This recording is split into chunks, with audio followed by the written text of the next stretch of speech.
Hello, welcome back to the channel. তো এই ক্লিপিংসটা আমি একটু লুকিয়ে লুকিয়ে বানিয়েছি, কারণ আমি এই দুজনের যখনই কোনো ক্লিপিংস বানাই তখন যদি জানতে পেরে যায় না এরা, বিশেষ করে চেরি, তখন সেই মুহূর্তটা খুব নষ্ট হয়ে যায়। তাই দেখো ও ওর সঙ্গে কথা বলছে, খেলছে চেরি আর পিহু।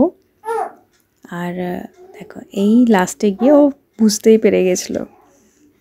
তো তারপর আমরা একটু বেরিয়েছিলাম নিচে, কারণ প্রচণ্ডই ঠান্ডা। আর ব্যাকগ্রাউন্ডে দেখো আওয়াজ শুনতে পাচ্ছ। কি অবস্থা, একটা টাইম চেরিকে আমি এটাতে ঘোরাতাম আর এখন চেরি তার বোনকে ঘোরাচ্ছে।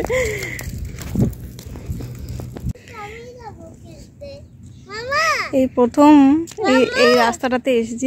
হ্যাঁ আমি খেলতে যাব, ঠিক আছে। এই প্রথম এই রাস্তাটাতে এসেছি, মানে এই রাস্তাটা তৈরি হয়ে গেছে মোটামুটি 1 বছর হতে চললো। আমি এই প্রথম এসেছি, তখন প্রেগনেন্সি ছিল সেই কারণে আমি যেতে পারিনি, কিন্তু আর এখন এই প্রথম যাচ্ছি। অনেকটা রাস্তা, মোটামুটি 2 কিলোমিটারের রাস্তা এটা তৈরি করে। আমার অতটা যাওয়া সম্ভব না।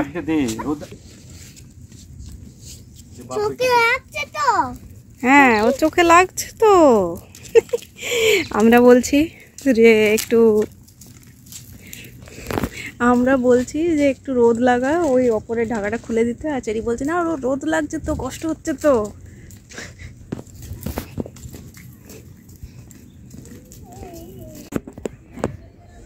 তো অনেকদিন পর বেরিয়েছি, বাইরে নয় এখানে পার্কে এসেছি, কিন্তু মানে 4 জন একসঙ্গে এসেছি প্রথম মনে হয়।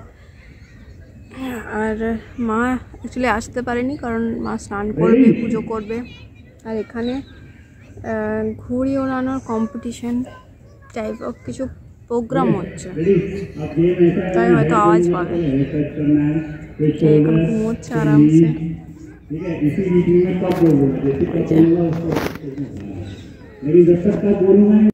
তো সন্ধেবেলা চেরিকে পড়াতে বসেছি, আর ওই জায়গাটা দেখতে পাচ্ছি ওর প্র্যামের ওপর, পিহুর প্র্যামের ওপর সব জামা কাপড়গুলো রেখেছি। আর এই যে এখানে শুয়ে আছে। অ্যাকচুয়ালি আজকে ছাদে দিয়েছিলাম তো এত জামা কাপড় ওটার মধ্যে রেখেছিলাম, ওটার থেকেই তুলে নিয়ে এসেছিলাম ওটার উপর রেখে। তো সুবিধা হয়েছিল আমারও, এত জামা কাপড় একসঙ্গে নিয়ে আসা সম্ভব না। তো যাই হোক, সুকান্ত এসে গেছে অফিস থেকে, আর আমি চেরিকে পড়াচ্ছি, সাথে জামা কাপড়গুলো গোছাচ্ছি। আর এই যে একটু ফাস্ট ফরওয়ার্ডে দেখাচ্ছি, কারণ কি জামা কাপড় গোছানো দেখবে বলো। আর অনেক দিন পর হয়তো তোমরা আমার হাজব্যান্ডকে, সুকান্তকে ব্লগে দেখছো হয়তো।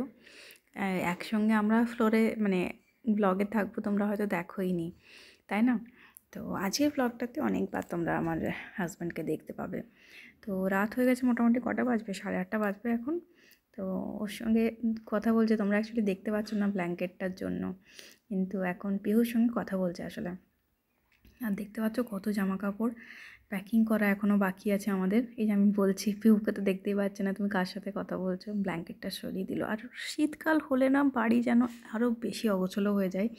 এই ব্ল্যাঙ্কেট, সোয়েটার, শল, এক গুচ্ছ জিনিস থাকে।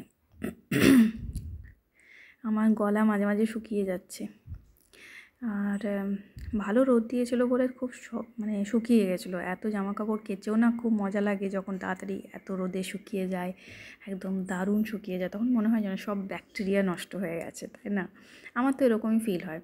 তো ঘরে খুবই ঠান্ডা, হিটারটা অন করা আছে, তাই মানে একটু বসা যাচ্ছে, না হলে এই রুমটাতে থাকাই যায় না জানো। তো চেরি আমাকে কিছু জিজ্ঞেস করছিল আর কি, তো সেগুলোই উত্তর দিচ্ছিলাম। আর দেখতে দেখতে 9টা 9:30 বেজে গেল। তো এরপর আমরা খেতে বসবো। তো Q&A ভিডিওটা আজকেও আমার বানানো হয়নি, সরি ফর দ্যাট। বাট আমি সুযোগ করে উঠতে পারছি না, বাট ডেফিনেটলি তাড়াতাড়ি বানাবো। আজকের ব্লগটা এইটুকুই, খুব ছোট্ট। তো পরের ব্লগে দেখা হচ্ছে।